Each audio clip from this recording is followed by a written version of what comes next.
In my last video, I shared probably the prettiest game, the most beautiful game I've played. Today, we're going to look at one of the most accurate games that I've played, certainly when I was younger. Instead of playing the King's Gambit, I ended up actually playing the Roy Lopez, the Spanish. And my opponent, he's going to chase it back. He chases it back again. And now, this is probably premature, but it's not going to matter too much. But you can just see that my bishop has spent multiple turns to get to this lovely diagonal, and in exchange, these pawns have advanced, and they might be weak. In the future, a4 could come and knock them away. But let's see what happens.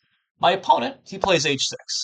Why did he play h6? He was probably worried that if he played knight f6, something like knight g5 is coming.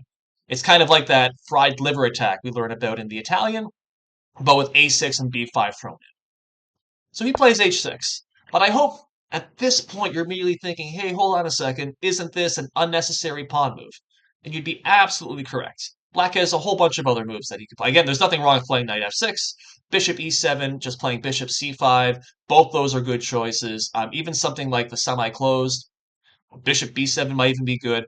There are many, many moves that are possible that develop pieces beyond playing h6. This lets me castle. Now he plays knight f6, attacking my pawn, and I defend it. So I'm playing all the usual Roy Lopez moves. That is, I'm getting the rook behind the pawn. I don't want to block with the knight, just because my strategy is to play c3 and goes to d4. That's also why I don't want to play d3. It's not that those moves are so much they're wrong, it's that they don't fight for the center enough. Like, that is, playing knight c3 is a great developing move. Yeah, sure, like 100% for that. But it could be get hit by b4. In fact, it's almost certainly going to hit by b4 right next, and then the pawn's going to drop.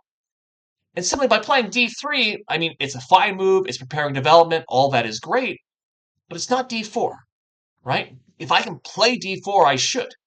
And so, by playing rook e1, I'm allowing myself to play c3, and then hopefully d4 in the coming move. My opponent plays bishop goes to c5, so now he's finishing development, and I played h3, which is um, the one inaccuracy I make in this whole game. And hopefully you can see why. The exact same reason I criticized him for this is the reason that you should criticize me. And I can tell you exactly what I was thinking. Is I wanted to play c3, but I was worried about knight goes to g4 hitting on f2. And for some reason, I just missed that obviously d4 is going to stop that. The pawn is in the way. Take, yep, that's fine. The pawn is fully protected. The bishop's going to be quick, but now I can play h3 with tempo. I have the center. Yeah, this is bad news bears for black. So I played h3. Darn it, so not a perfect game for me. He plays d6. Okay, c3, here we go. And then my opponent kind of goes insane. He plays g5. Um, this is not the best move. It's probably not even a good move. It is sort of interesting in the sense that I had just played h3, and so he wants to be able to play g5, g4, use this file to attack, and this bishop can either come here or maybe sacrifice on h3. And so this is a move, again, it's got ideas. It's not just silly or random. But as we know in the opening, it's about developing, it's about time, right? Time is everything. And this is focusing on attacking when we're not fully developed and your king's not safe. So obviously I played d4. And here's the real error. So g5 was not a great move.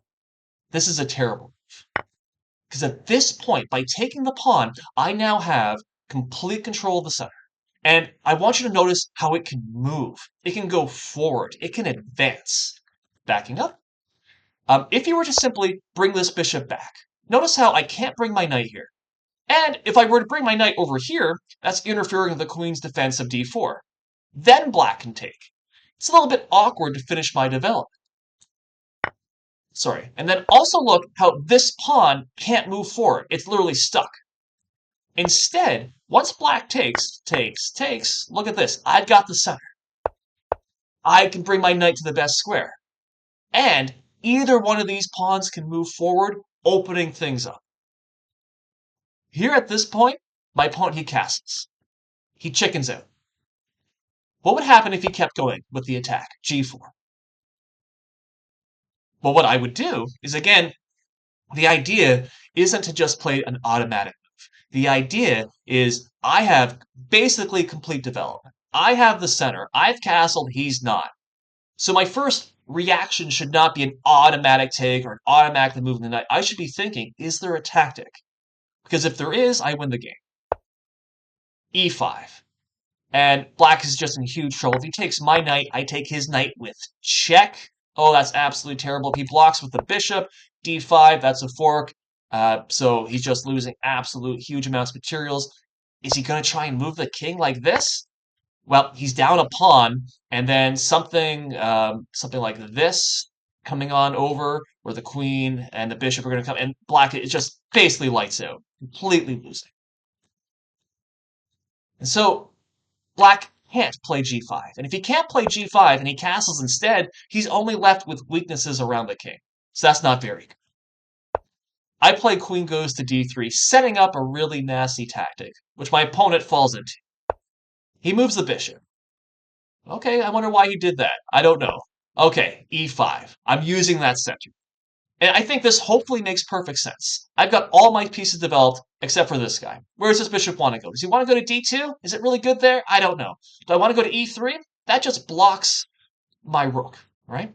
And so maybe the bishop wants to even sacrifice itself over here as part of an attack, right? So I'm not completely sure I want to do that. But I know I've got the center. And by pushing e5, I'm hitting this knight. The knight moves. Oh, the knight doesn't move. He's trying to attack me. So we see what black did, backing up. He saw me develop my queen early, and so he moved the bishop out of the way, so we could then move the knight in here to attack. But this is more or less a waste of time. And the real thing is he didn't see what my last move was really trying to do. Why did I bring the queen goes to d3? If you've never seen this before, this is a game changer. Excuse me. Once I learned this from a Josh Waitzkin video. You can find some of them on YouTube. They're old from the old chess master. They're absolutely amazing. Once I learned this idea, I must have won at least 10 games with the very same idea. It's brilliant. Queen goes to g6. Unbelievable. Because this bishop is pinning this pawn. So it's as if that pawn doesn't exist. And so if that pawn doesn't exist, just throw it away. Hopefully this move is going to jump out. It's check. We're invading the space left behind by those early pawn moves. I'm now able to pick up a pawn. I'm able to pick up another pawn. You see what I meant? This bishop before, does it want to go here? Does it want to go here? No, it wants to go all the way to g5, where it's also hitting the queen. He ends up playing f6. I don't know what else there is to play. Bishop takes f6. He tries to sacrifice the rook, but now he's in huge trouble. I'm threatening mate. And there's not a heck of a lot that you can do to stop it. In fact, no matter what he does, my next two moves are going to be the same. So in the game, he took the pawn, hoping that I take back so he recaptures the knight. It's no longer pinned. But no, I got check, and then it's mate.